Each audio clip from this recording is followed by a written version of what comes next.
এই নামাজ যদি সুন্দর হয়ে যায়, কবরের ভিতরে যখন রাখা হবে কবরটা অন্ধকার হয়ে যাবে।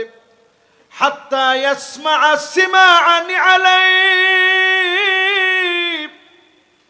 কবরের ভিতরে আপনার ছেলের পায়ের আওয়াজ শুনবেন,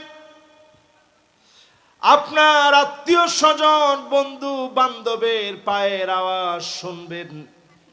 একজনরেও ধরে রাখতে পারেন নাই। সবাই যখন চলে গেছে, কবরটা গুটগুটে অন্ধকার হয়ে গেছে। সেই কবরের ভিতরে লোকটা তাকায় দেখবে, নূরুন ওয়া বুরহানুন ওয়া নাজাহ,